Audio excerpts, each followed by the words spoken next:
달란트라는 화폐의 개념은 원래 오늘날에 우리가 쓰는 화폐와 조금 다릅니다. 어떻게 똑같지는 않습니다. 이 달란트라는 원래 뜻은 그냥 한 덩어리라는 뜻이거든요. 한 덩어리. 그리고 저울에 계량된 것이라는 그런 의미를 가지고 있습니다. 그리고 시대마다 이 달란트는 어떤 우리가 지금 요게 만약에 저 돈이 지금 없네요. 요게 만약에 10,000원짜리다라고 하면 이걸 10,000원으로 우리가 생각하고 거래를 하자 이런 개념이라기보다도 달란트는 그냥 그대로의 가치가 있습니다. 그것 그대로의. 시대마다 좀 달랐거든요. 구약 시대는 약 34kg의 무게를 달란트라고 이야기를 했고, 바벨론에서는 60kg의 무게를 달란트라고 이야기를 했습니다. 사무엘하 12장에 보니까 다윗이 암몬 자손의 랍바라는 곳을 쳐서 점령했는데, 그 점령한 나라의 왕의 머리에서 보석 박힌 왕관을 가져다가 머리에 썼다라고 기록을 하고 있습니다. 이 왕관의 무게는 중량으로 따져보니까 금 1달란트. 다시 말해서 어떻게 되죠? 34kg를 머리에 썼다라는 이야기가 됩니다. 이게 이 기록이 맞는가라는 좀 의구심이 좀 들 때가 있어요. 그래서 34kg의 무게, 목이 부러질 만한 무게가 아닐까. 그래서 왕좌의 무게를 감당하는 게 이 왕관의 무게가 아닌가라는 생각을 해봅니다. 신약 시대에는 조금 이 달란트의 어떤 무게가 좀 줄어서 20kg 정도를 이 달란트의 무게로 이야기를 합니다. 그리고 달란트라고 하면은 우리 다 금을 생각하시죠. 5달란트를 맡겼다, 2달란트를 맡겼다, 1달란트를 맡겼다 할 때 금으로 생각하시는데, 보통 거래되는 것은 은으로 거래가 됩니다. 금이 화폐로 거래가 되는 것이 아니고 신약 시대에는 구약 시대 마찬가지고 은으로 화폐를 거래했기 때문에 보통 여기 성경에서 예수님이 비유로 하시는 말씀의 달란트는 은달란트입니다. 은달란트. 신약 시대에 아까 말씀하셨다시피 은 1달란트는 6천 데나리온, 다른 말로 6천 드라크마라고 이야기를 할 수가 있겠습니다. 말씀하셨죠? 한 데나리온, 한 드라크마는 한 사람의 노동자의 하루 품삯이다라고 이야기를 합니다.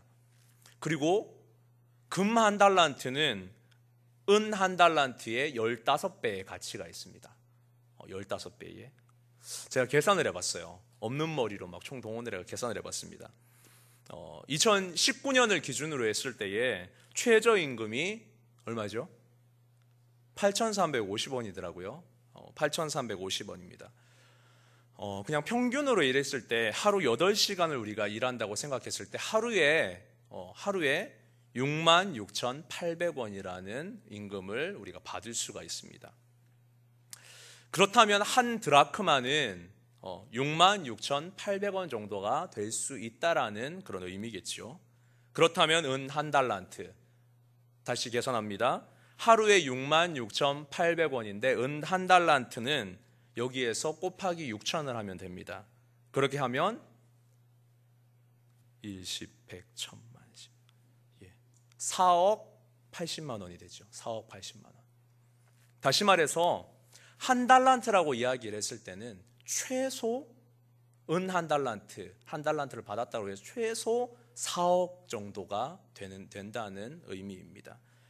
거기에다가 이게 금 1달란트다라고 이야기를 하면은 4억에서 곱하기 15, 15배의 가치가 있다고 말씀드렸죠. 그래서 60억의 가치가 됩니다. 최소. 많은 학자들이 이야기를 하더라고요. 1달란트는 요즘 가치로 따지면 최소 4억 정도 되니까 한 6억쯤의 가치가 있다. 다시 말해서 이건 금달란트가 아닙니다. 은달란트입니다. 6억쯤의 가치에 해당하는 금액.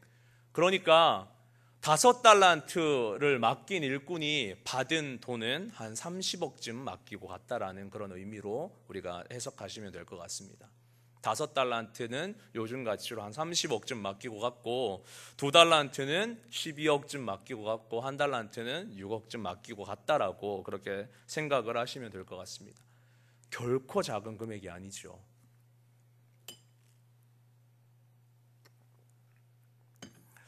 구약 성경에서 등장하는 이 달란트는 보통 실제 통용되는, 그리고 전쟁에서 얻은 실제적인 가치의 달란트였습니다.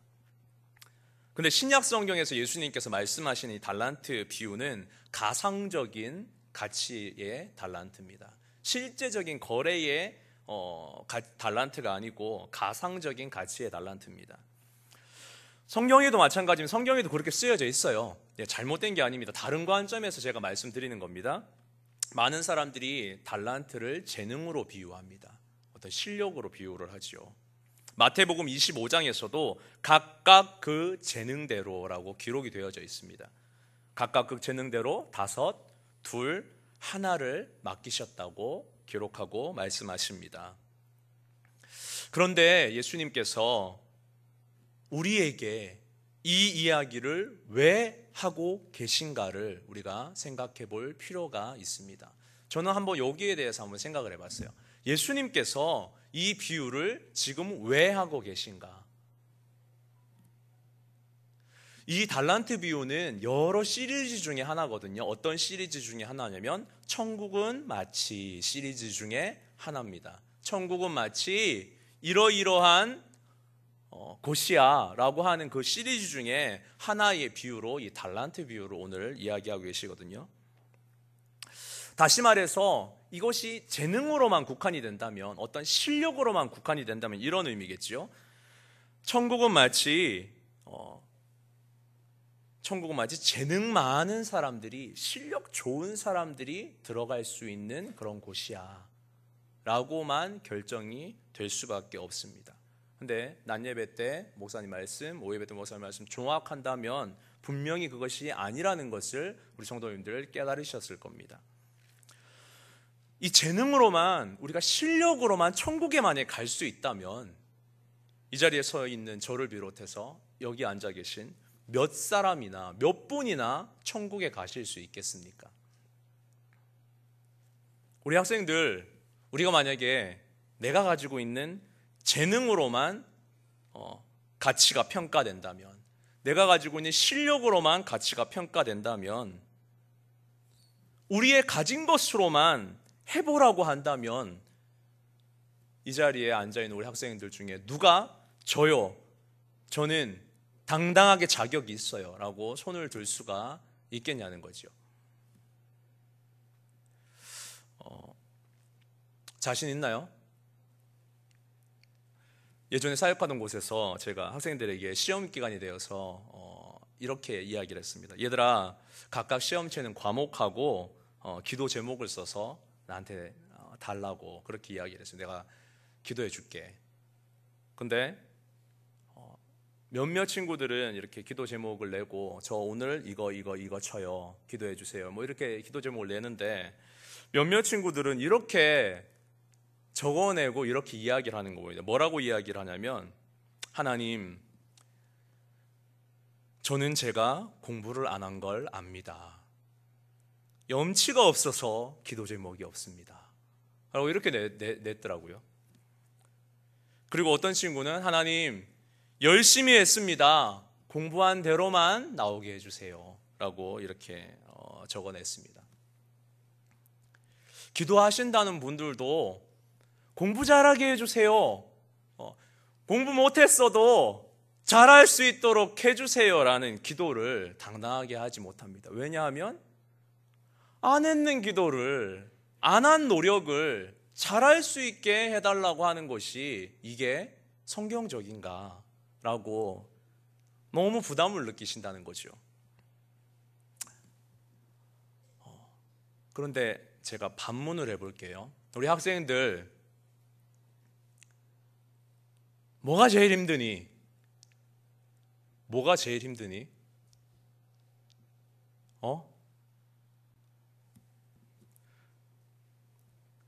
부끄러워서 말을 못하는구나. 학생들에게 아마도 뭐가 제일 힘드냐고 물어보면 이렇게 이야기할 것 같아요. 공부요. 예. 이성이 제일 힘들어요. 여자친구가 제일 힘들어요. 남자친구가 제일 힘들어요. 아니면 돈 좀 벌고 싶은데, 아니면 또 여러 가지 그 힘든 문제, 친구 문제, 뭐 이성 문제, 뭐 그런 것들 많은 문제들이 있겠죠. 그런데 이 많은 문제들이 왜 힘들다고 이야기하는지 아십니까? 왜 다음 세대들이 이 많은 문제들이 힘들다고 이야기하는지 아십니까? 공부 문제가 해결되지 않았기 때문에 이런 문제로 눈을 돌리는 거예요. 학생의 가장 큰 문제, 가장 머리에 고민하고 있는 문제, 가장 힘들어하는 문제는 공부입니다. 공부를 잘하건 못하건 이건 분명하거든요. 공부를 잘하건 못하건. 틀렸니? 공부를 잘하건 못하건 공부 문제가 가장 힘들어요. 이게 잘 해결이 안 되니까 그냥 나는 공부는 포기해버릴래. 공부가 인생의 전부냐 라고 다른 문제를 눈으로 돌리죠. 그런데 학생이 가장 힘들어하는 문제, 가장 힘들어하는 또 가장 필요로 하는 문제를, 가장 힘들어하는 문제를 하나님께 말할 수 없다면 잘못된 건 아닐까요? 우리 성도님들의 삶에서 가장 힘들어하는 문제를 하나님께 말씀드릴 수 없다면, 하나님께 아뢰 수 없다면 그럼 뭐를 하나님께 내어놓으시겠습니까? 공부에 대한 부담감, 성적에 대한 부담감, 가장 힘들어하는 것에 대해서 기도할 수 없다면 이거는 그냥 내 힘으로 감당해야 할 문제지 하나님께 아뢰어야 될 문제가 아니야 라고 생각을 한다면 도대체 우리 학생들은 무엇을 위해서 기도를 할 수가 있겠습니까? 기도하십시오. 공부 못해도 하나님 공부 못했어요. 하나님 도와주세요. 우리는 그렇지 못했을지라도 은혜를 구하셔야 될 줄 믿습니다.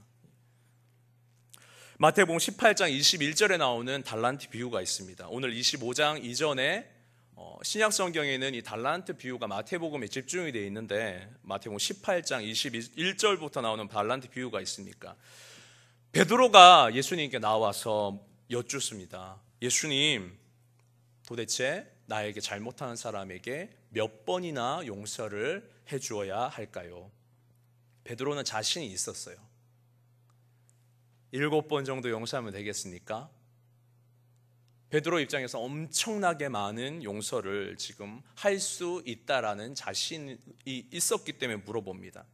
다시 말해서 몇 번이나 용서해 주리까라는 말은 몇 번이나 나에게 잘못한 사람에게 은혜를 베풀면 되겠습니까? 라는 물음이지요.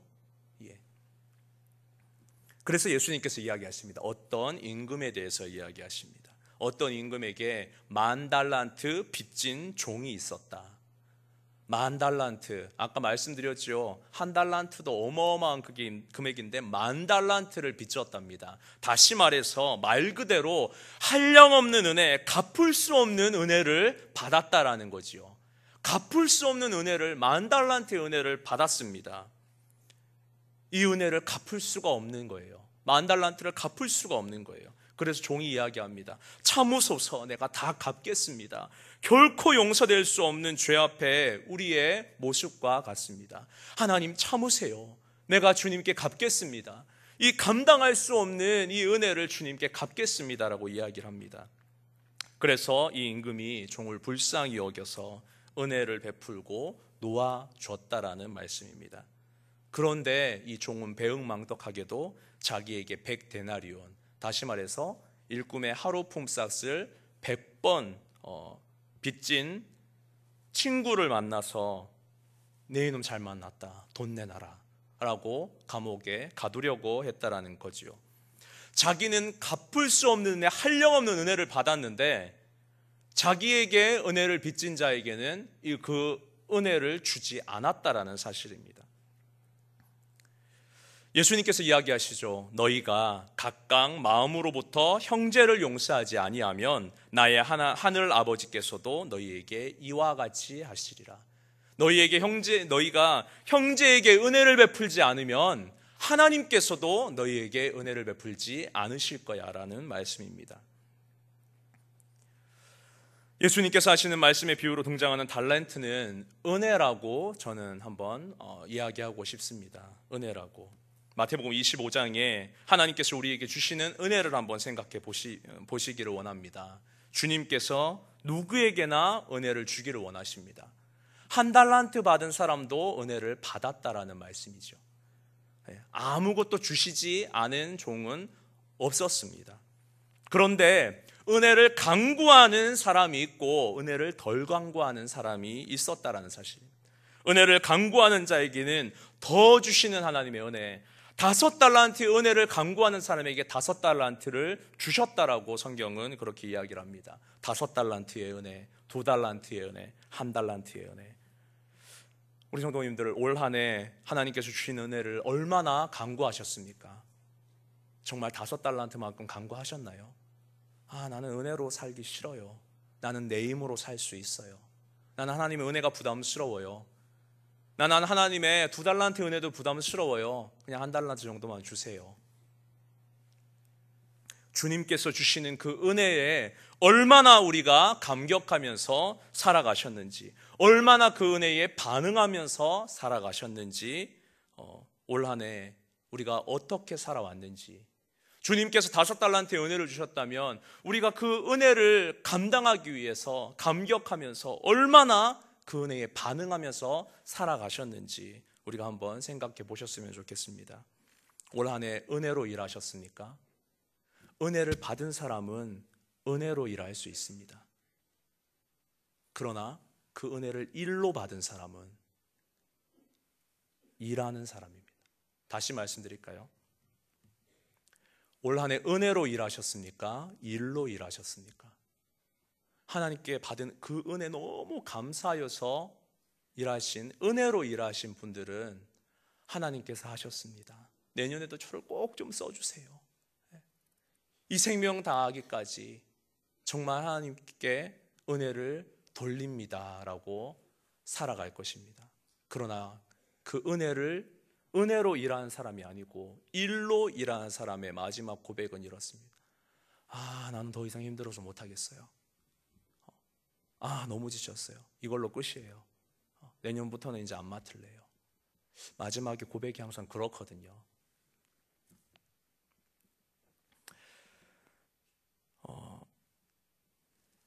우리가 잊지 말아야 할 것은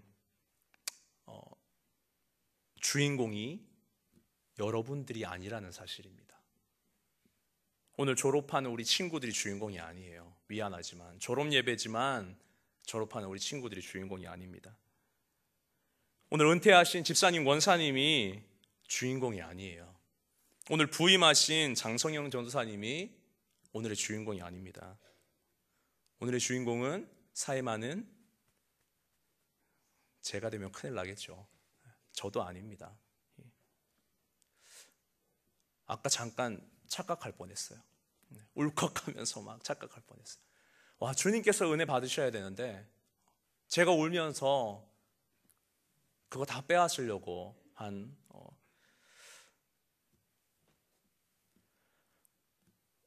오늘의 주인공은 예배지 않습니까? 예배의 주인공이 누군가요? 예배의 주인공은 우리가 아닙니다. 졸업생들도 아니고 은퇴자들도 아니고 부임자도 아니고 사임자도 아닙니다. 주인공은 하나님만 되셔야 될 줄 믿습니다. 주인께서 맡기신 은혜, 주인공이 그분께 돌리라고 맡기신 은혜, 내가 올 때 결산하겠다. 누구의 돈인가요? 주인께서 맡기신 우리 은혜입니다. 주님께서 오면은 이 은혜 결산하러 올 테니까 나에게 돌려라 라고 지금 오셔서 결산할세라고 이야기를 하는 거거든요. 그런데 그 은혜 다 우리의 공로로 돌리면 그분 몫으로 받아 가셔야 될 은혜가 어디에 있습니까? 맡기신 은혜, 예배의 주인공은 그 예배의 주인공에게 그 은혜를 돌려드려야 될 줄 믿습니다. 그런데 은혜가 은혜인 줄 모르고 살아가는 사람이 있다라는 거지요. 성경은 그 사람을 악하고 게으르다라고 이야기를 합니다. 이 사람은 은혜를 은혜로 받지 않았어요. 하나님께서 은혜를 주시는 분인 줄을 깨닫지 못했습니다. 이 사람은 그 하나님께, 그 주인에게 뭐라고 이야기하냐면, 주인에게 내가 은혜를 받았습니다. 1달란트의 은혜를 받았어요. 주인은 은혜로운 분이에요 라고 이야기를 하지 않고, 주인이 돌아왔을 때 이 사람은 이렇게 이야기를 합니다. 주인님은 굳은 사람입니다. 주인님은 심지 않은 데서 거두는 사람입니다. 주인님은 해치지 않은 데서 모으는 사람입니다 라고 그렇게 이야기를 합니다. 주인께서 주시는 것을 은혜로 받지 않고 일거리로 받았어요. 일감으로 받았다는 거죠. 받은 은혜를 깨닫지 못하는 사람은 안타까운 사람입니다. 제가 작년인가요, 재작년인가요? 고3 학생들이 담임 목사님이 그때 안 계셨던 것 같아요. 고3 학생들이 좀 기도 이제 시험 친다고 제 방으로 왔습니다. 기도해 주시고 좋은 말씀, 격려의 말씀도 좀 해주세요 라고 하고 기도해 주고 그 아이들에게 이렇게 이야기했어요. 얘들아 힘들지? 그래, 많이 힘들지. 그런데 앞으로 계속 힘들다. 앞으로 계속 힘들다 얘들아. 지금만 힘든 게 아니야. 앞으로 계속 힘들다. 대학 가면 니들 세상이야. 대학 가면 모든 고생이 끝나. 사회 나가봐. 직장 얻어봐. 그러면 행복한 인생이 열려. 사단의 목소리예요.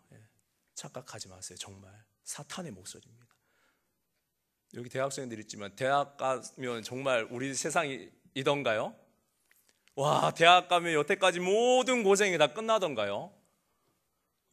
저 지금 위에서 막 도리도리 정말 아니라고 막 지금 고개를 흔들고 있지 않습니까? 힘들지 얘들아. 지금 힘들잖아.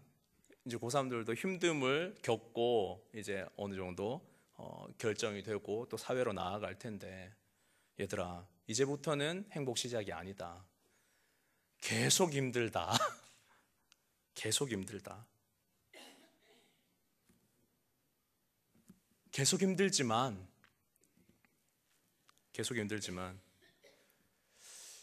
제가 최근에 우리 친구들 목사님이 꽂혀있는 노래가 있다. 요즘 이게 찬양이면 너무 좋겠는데 찬양이 아니다. 노라조의 형이라는 노래 알아 혹시? 내가 늙었나 보다. 노라조 형을 아무도 모르는 노라조의 형이라는 노래를 아십니까 혹시? 이 노래 중에 제가 이 노래를 들으면서 이게 찬양인가? 라는 생각을 해봤습니다. 이 노래에 이런 가사가 있습니다. 더 울어라 젊은 인생아, 저도 괜찮아, 넘어지면 어때? 라는 이런 가사들, 거의 이런 가사들이에요. 형이 인생을 살아보니까 그렇더라, 힘내라 라는 그런 음악이거든요.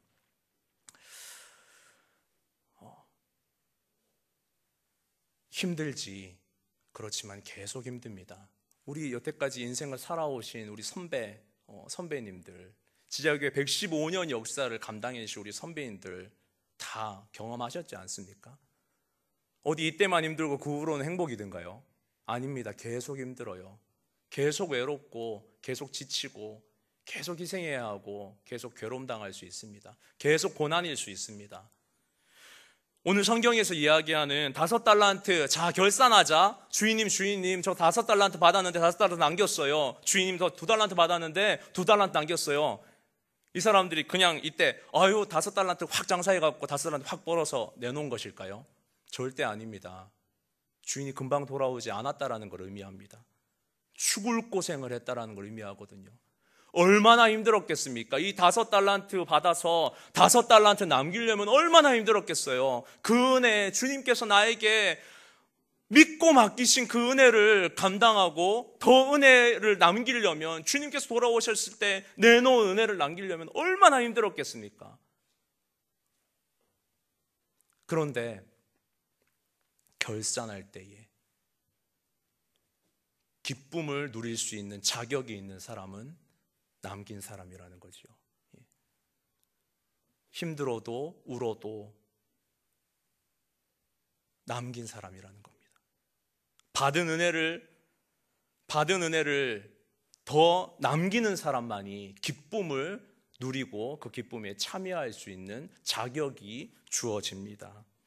은혜를 받은 사람은 감사함으로 눈물을 흘려도 고난으로 이겨내고 역경으로 사명을 감당하며 나아갈 줄 믿습니다. 결산할 때 주님, 내가 주님의 받은 은혜 너무 감사해서 너무 감격해서 그 은혜 더 내놓습니다. 이게 내게 아니었어요. 주님 받으세요. 오늘 졸업하면서 지나가기 길로 또 다른 새로운 길로 걸어가는 우리 졸업생들, 계속 힘들지라도 그 길이 주님과 함께 하시는 길이라면 결코 외롭지 않습니다. 결코 지치지 않아요. 더 하고 싶은 그런 은혜가 샘솟을 줄 믿습니다. 2019년 52주 이제 마지막인데, 내년 2020년 우리 성도님들 그 은혜를 감당하면서 살아가시기를 원합니다. 저는 은혜 받기 싫어요, 그냥 한 달란트만 주세요, 이러지 마시고 주님 더 주세요. 그 은혜 더 주세요. 주님, 제가 그 은혜 감당하면서 2020년 살아가겠습니다. 주님께서 주신 은혜 더 남기면서 주님께 드리겠습니다. 정말 이렇게 결단하시면서 살아가시는 우리 성도님들 삶이, 우리 졸업생들의 삶이, 지자교회 모든 분들의 삶이 되시기를 예수님의 이름으로 축복합니다.